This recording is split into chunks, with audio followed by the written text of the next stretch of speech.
Maddie and I thought we might try a little podcast, something a bit different. We get into our health journeys and what we're currently kind of eating in our diets, and yeah, a few other things. Thought it might be a good change up. Let me know what you think. The Mayfield Nursery. Oh, that's nice. So what are we sipping on, Maddie?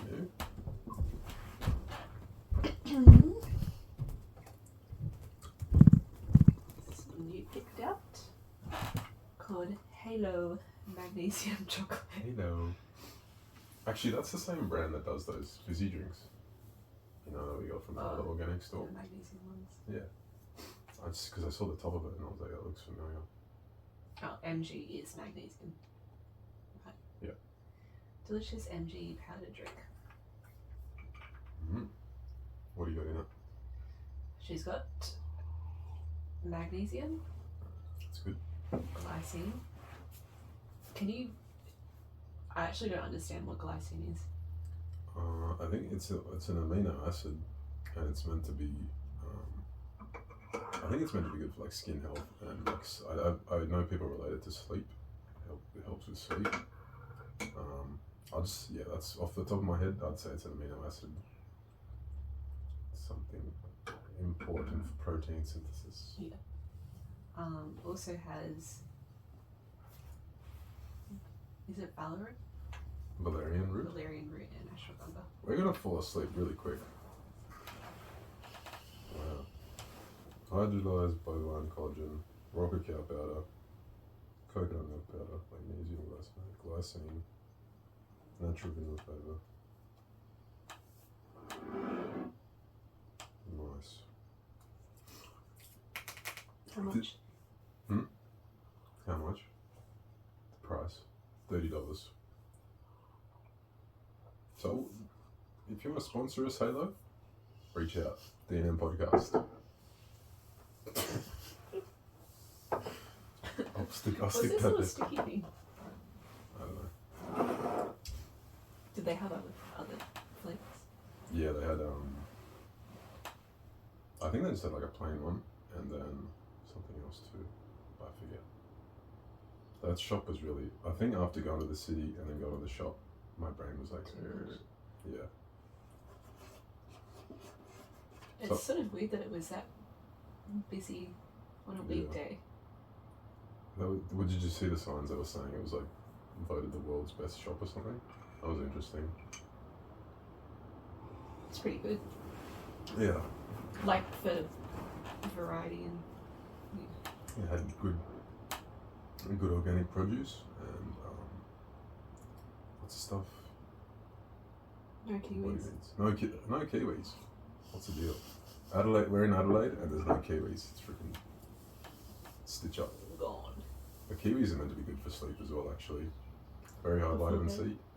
Yeah, before bed. Bit of glucose, which is meant to be good for sleep. And they taste good. What's your favorite fruit at the moment? Let's go there. Probably kiwi. Yeah. And I'm missing that I have a kiwi. That sucks. No kiwis. And we have had mangoes lately too, but it's still kiwi. Kiwi, yeah. Yeah. I used to eat a lot of mangoes actually. When I was living with my grandparents, I'd get like a big box of mangoes and like just eat them. That was when I was vegan actually. My vegan times, just eat a lot of mangoes. Probably want my teeth are like not so great. It's because of the mangoes. Yeah, not the, all the Bloody honey I was, mangoes. not all the honey I was eating, all the other stuff. It was the mangoes. Yeah. But they are a stone fruit, and I don't think you can eat it on the CAPS diet. Yeah. Yeah, they don't. Sometimes I do feel a bit like groggy or something after after mango. mangoes. Yeah, interesting. Yeah. Well, there's another lady that I was looking into, and she didn't recommend them because of the high. There was something, leptins or something, and she was like one of these quantum health ladies. I don't know, but yeah, she didn't recommend mangoes because I don't know what leptin. Yeah. Is. Leptins is like something that I think nuts have it, and you can kind of get rid of it. I think macadamias are pretty low leptin. That's why I like them. I don't know enough about leptins to really go into detail. I'll just be talking out of my bum hole on that one. But let's go back to the vegan thing.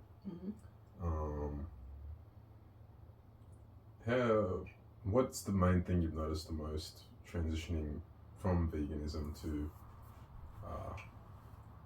like going back to meat and whatnot? I won't call it a standard diet because there's no real such thing, but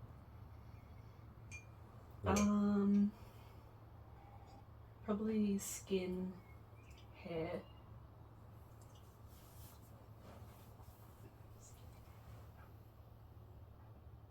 Like the brain fog thing goes away. Like your skin's more kind of vibrant, clear. Yeah, cool. Because I would get breakouts at different times in my cycle. Yeah. But I don't think I've. Yeah, I don't really notice me. Sometimes I'll get like one pimple, but it's probably because I've touched it with my face with dirty hands or something. Yeah. That's good. And then the hair. What do you notice about your hair? Stronger. Yeah. I actually noticed since meeting you, your hair looks fuller. Yeah. It looks good. I'd brush my hair and there'd be like decent clumps coming up. Yeah. It's a bit spooky. Yeah. It's weird though, because when I first went vegan, I had like a bit of a flush of healthiness, I think, in my like appearance, but I think it was just like cutting out probably some meat products that weren't too good, or like yeah, you could have been eating like highly processed stuff, or that would be a long time ago though, right? Because you were vegan for quite a period. But it's like I went really good for a bit and it just like it's probably I've heard people say like the vegan diet or this like fruitarian thing would be good for like a detox or reset maybe, but not like long term. It's probably really bad. And a lot of vegan people I know, like I personally went vegan for a year and then like another stint for like a few months, and you just lose a lot of weight, and I generally felt pretty low energy. But people get attached to the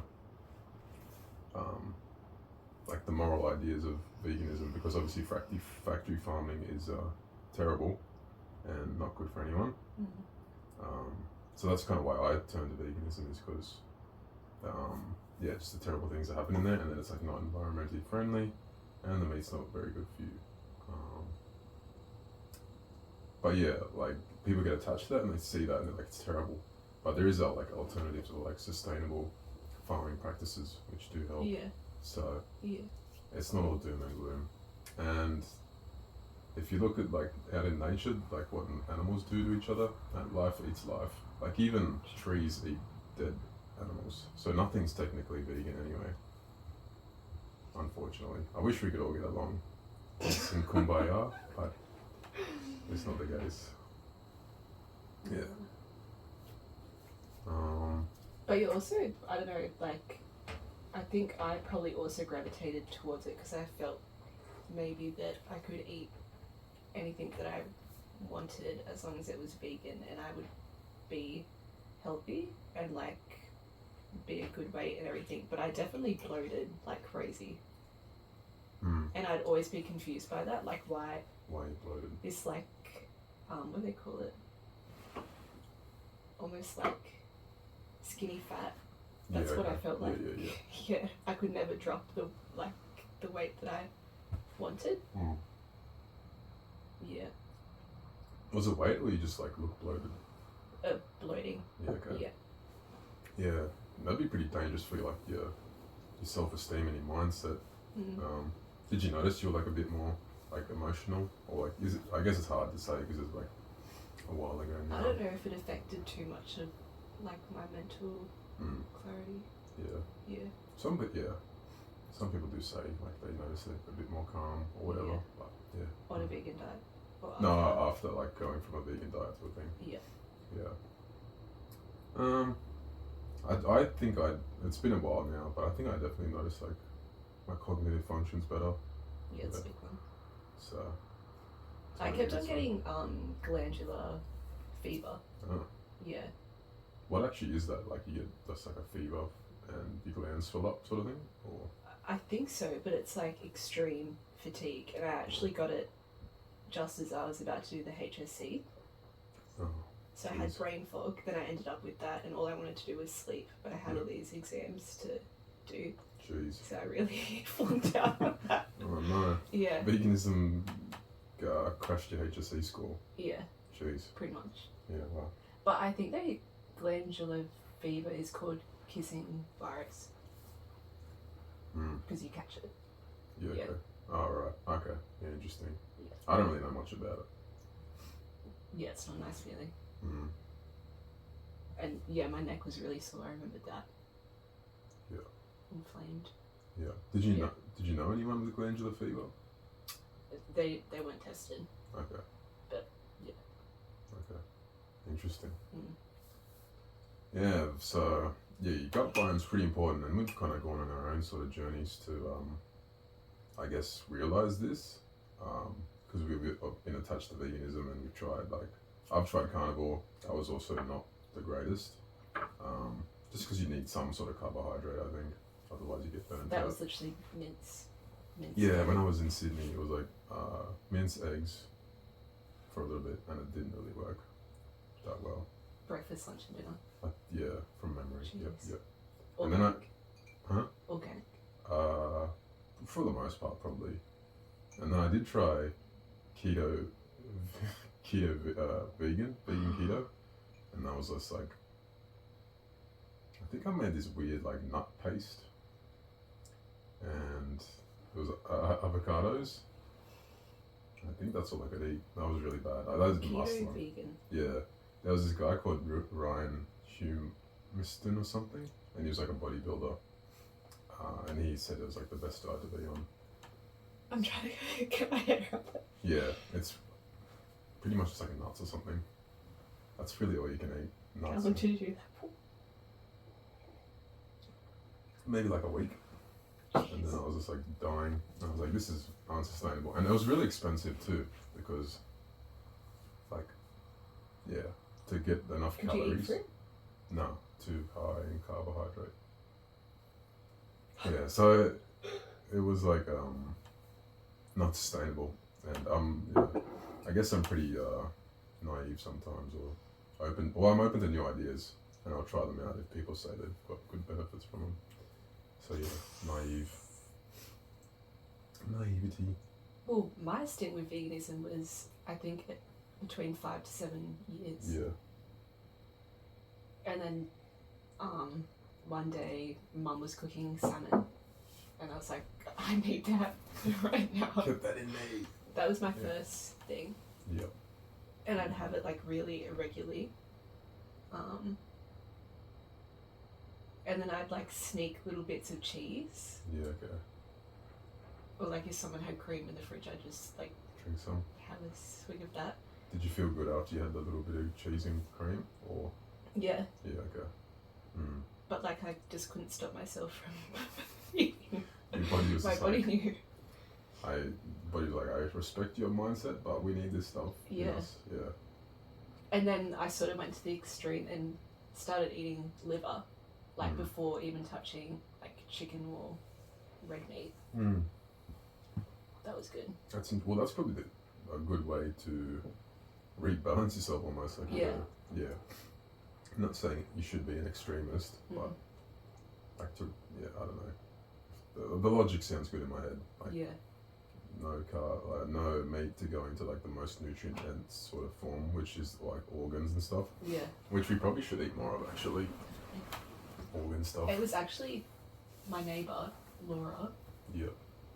I think I was talking about how I was iron deficient, and she was like, well, I put liver in the kids' bolognese, and then she gave me like a little lunchbox with liver in it. Yeah. And I just like cut it really finely. Should feed your dad liver actually, because. Well, I did the other day, and he was like, "What is this meat?" Yeah. Because it should be pretty low cholesterol, because it's just like a really lean. No, I think it's like extremely high. Oh. Yeah. Okay. We're not dietitians, by the way. We're not nutritionists, so we don't know. I don't know what I'm talking. Because it, like, the liver stores everything. It doesn't store it. It it's the Pretty detox. Okay. Check. Someone fact check us and let us know in the comments. Yeah.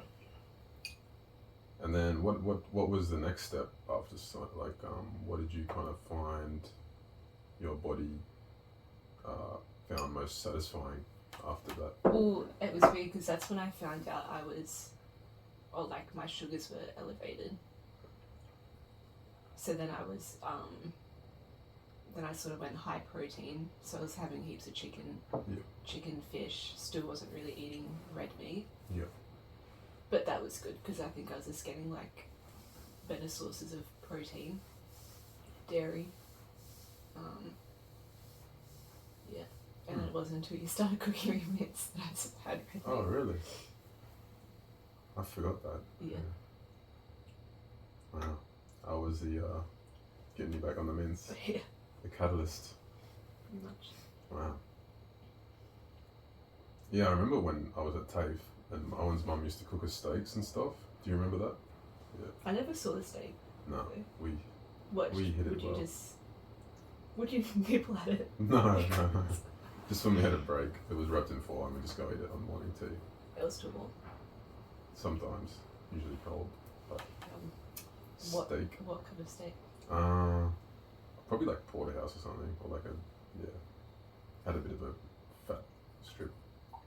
So nice. Yeah, there's something about eating a steak that's like really satiating and like good compared to mince, I think, as well. And your jaw feels worked afterwards as well. That's a good point.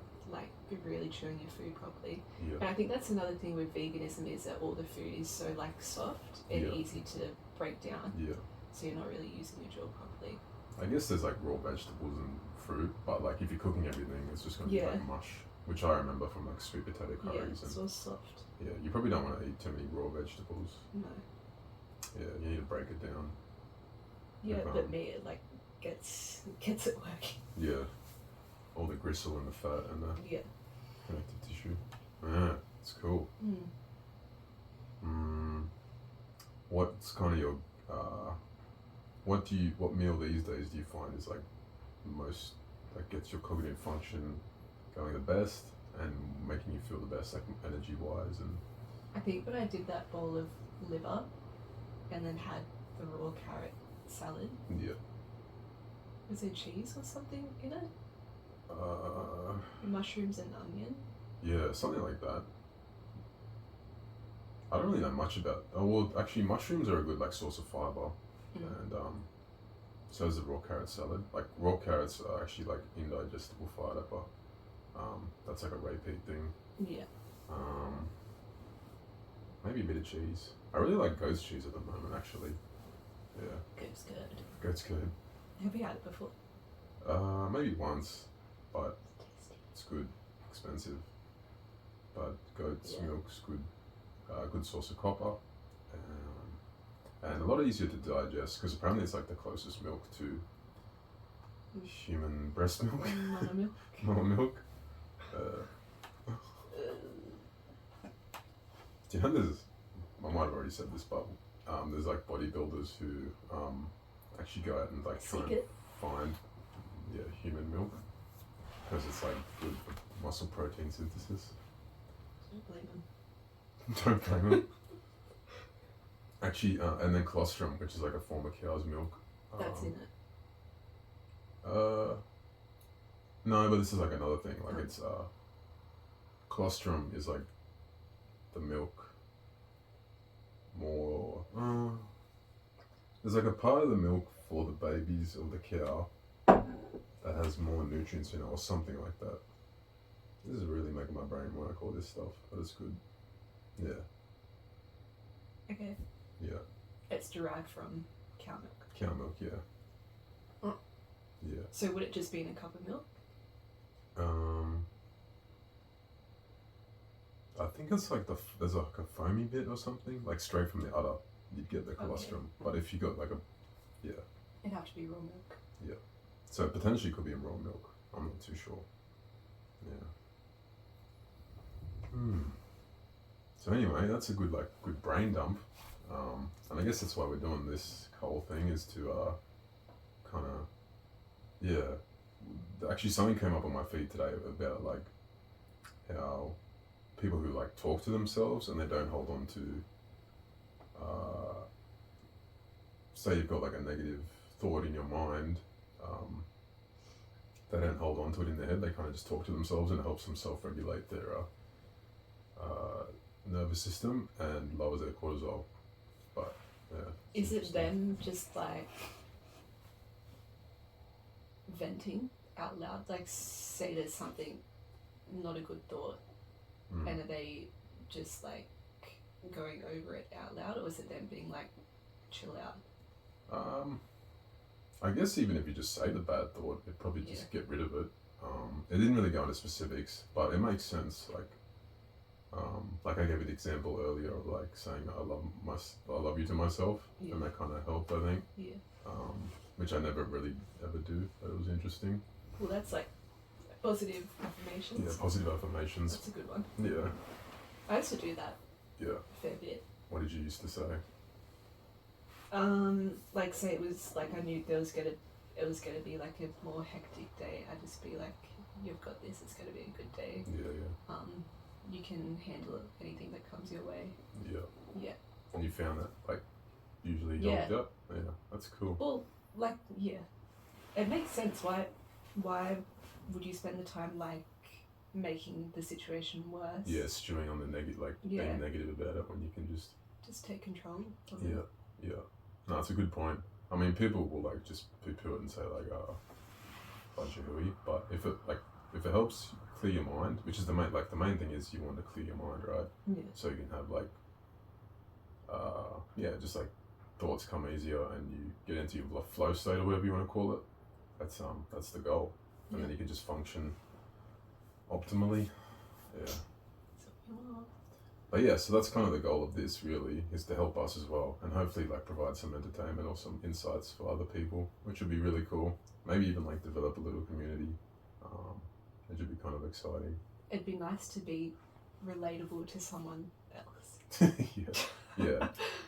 It's hard to find people that like share the same interests, but I feel really lucky that I found you. Yeah. I remember when we first started talking on the phone, the old WhatsApp. And then you sent me a photo of like you reading a book, and it had the red light on it, and I was like, she's got red lights. Yeah, I remember that too. Yeah, that was crazy. Crazy good. Yeah. I think there was something else.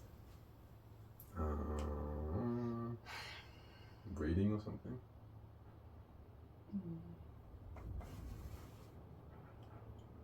Anyway. But yeah, I think we related to the vegan thing. Okay. Yeah. Similar sort of journey with the vegan stuff. I mean, your period was a lot longer than mine. But yeah. Definitely wouldn't recommend veganism. Maybe as like a short-term thing, but not long-term. Yeah. What was I going to say? That's my train of thought. What are you thinking of? Just watching you think a dog. Think a dog? Okay. Oh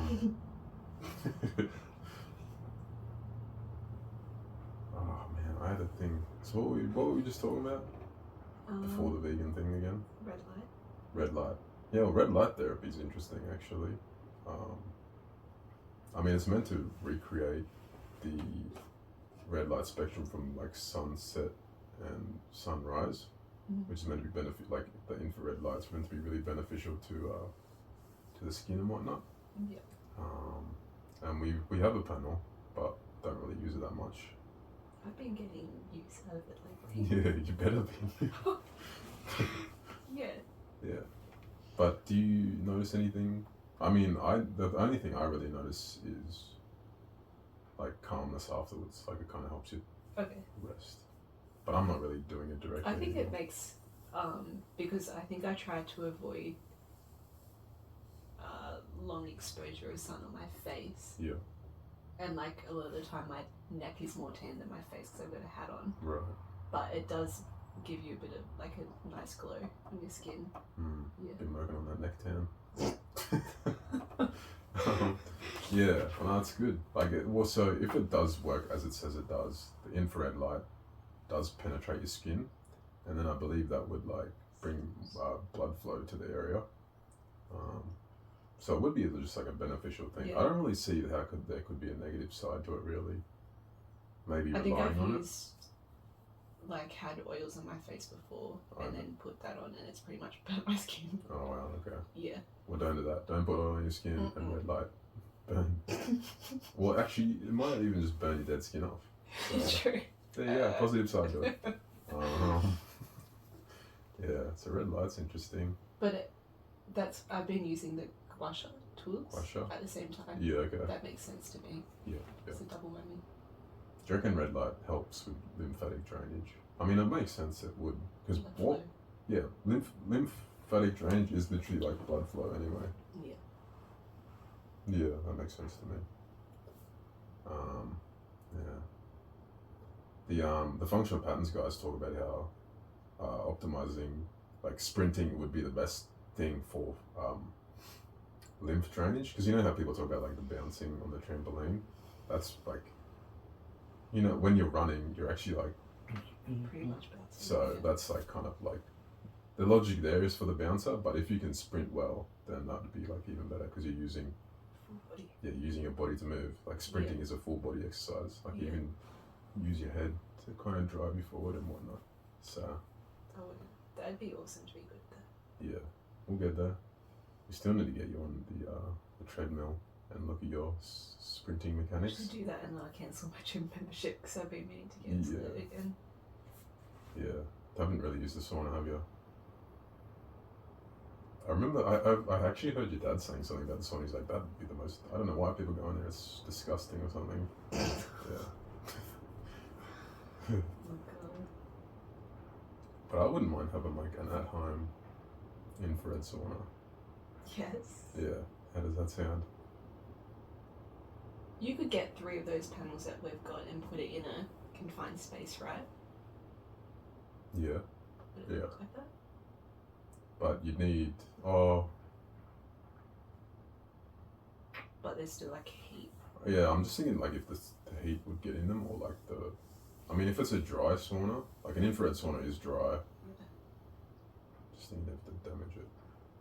You'd have to look into that. But that is a good idea. Just get a dry sauna and add an infrared panel somehow. There's companies out there that do like cheap sauna setups at home. Yeah. There's also those sauna blanket things. Like a red light sauna blanket. That's cool. Vicky had one, that lady I was training. Yeah. Yeah. She said it helped. Yeah. That would be nice.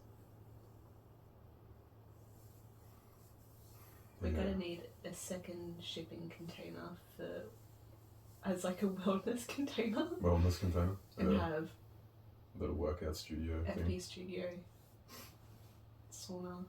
Yeah. Something else. Would be good. Man, this hot chocolate's putting me to sleep. I'm sleepy. Are you sleepy? Yeah. That's right, we'll keep going for a little bit. I think we're doing good. Yeah. I think it's flowing well. Yeah. Let's talk about, let's flying well because we're in a good environment. How about that? Yeah. I'm good at this stuff, man. I'm good. So, environment, that's kind of something we've been thinking about. How your environment, even influences your thoughts, and like obviously if you feel comfortable in an environment, you kind of probably want to be more expressive of yourself. So I think that kind of relates to what we were talking about earlier as well, like the thoughts, wanting to express your thoughts.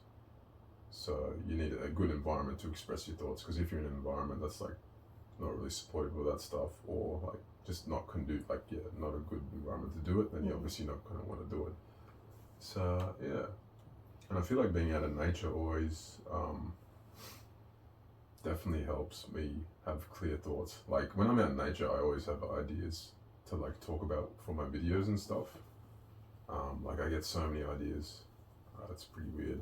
But yeah, what do you notice when you get out in nature?